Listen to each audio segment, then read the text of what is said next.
په دې لاسونو په دې خپو او په سر څنګه وکړم په دې لاسونو په دې خپو او په سر څنګه وکړم په دې ټوټې ټوټې بدن د دلبر څنګه وکړم په دې لاسونو په دې خپو او په سر څنګه وکړم په دې ټوټې ټوټې بدن د دلبر څنګه وکړم دا ځلې بیا د اوښکو ډکې پښتنې سترګې دي دا ځلې بیا په ویر جړا کې اختر څنګه وکړم مننه دا ځلې بیا د اوښکو ډکې پښتنې سترګې دي دا ځلې بیا په ویر جړا کې اختر څنګه وکړم یو په سورو سورو جمو د یتیمانو بچو بل په سوري سورش کېدلي څادر څنګه وکړم مننه یو په سورو سورو جمو د یتیمانو بچو بل په سوري سورش کېدلي څادر څنګه وکړم په پښتونخوا کې په تیارو پسې تیارې رادرومي په پښتونخوا کې اعتبار په سحر څنګه وکړم مننه په پښتونخوا کې په تیارو پسې تیارې رادرومي په پښتونخوا کې اعتبار په سحر څنګه وکړم ستانه بغیر تمام شپه په شوګیره تېره کړم ستانه بغیر یوازې خو په بستر څنګه وکړم مننه ستانه بغیر تمام شپه په شوګیره تېره کړم ستانه بغیر یوازې خو په بستر څنګه وکړم چې په هر حال کې رانه مخ وروستو په شا اړوي زه به غیرت د داسې خپلو په سر څنګه وکړم مننه زه چې په هر حال کې رانه مخ وروستو په شا اړوي زه به غیرت د داسې خپلو په سر څنګه وکړم هم وجل کېږم هم په خوله د یارې چوپ پاتې یم زه به تپوس د پښتونخوا د خیبر څنګه وکړم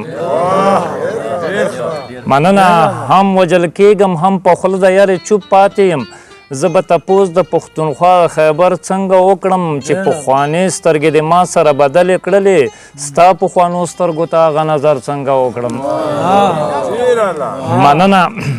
چې پخوانۍ سترګې د ما سره بدلې کړلې ستا پخوانو سترګو ته هغه نظر څنګه وکړم جاړم په دې ځکه جمرو د ما خپل ورور وجلې د خپل وجود نه په غوڅ کړي وزر څنګه وکړم مننه د دویم کلام مې سره شریکم وخت مې ضایع کړو خو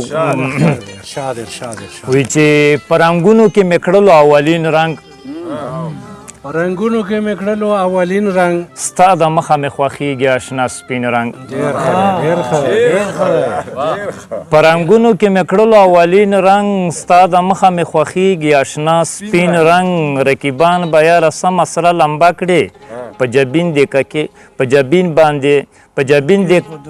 په جبین باندې دې کېښودو کشین رنګ رقیبان به یاره سمه سره لمبه کړې په جبین دې کخال کېښودو د شین رنګ رقیبان به یاره سمه سره لمبه کړې په جبین دې کخال کېښودو د شین رنګ په سفر د ژوندانه مې په نصیب ده په سفر د ژوندانه مې په نصیب ده بېوسي را سره ځي تر آخرین رنګ په سفر د ژوندانه مې په نصیب ده بېوسي را سره ځي تر آخرین رنګ محبت له زړګي دوه رنګونه غواړي محبت له زړګي دوه رنګونه غواړي چې یو سپین بل غنم رنګه لونګین رنګ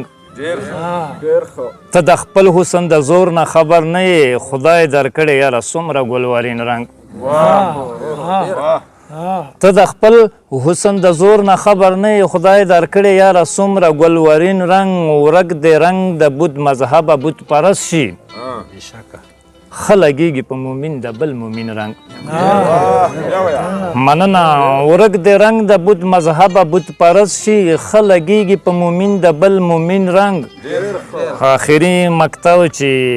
کم پخوا به یې چې و اوس هغه نه و کم پخوا به یې چې و اوس هغه نه و په جمرود کې مې کتو د نادمین رنګ د وخت راکولو یو جهان مننه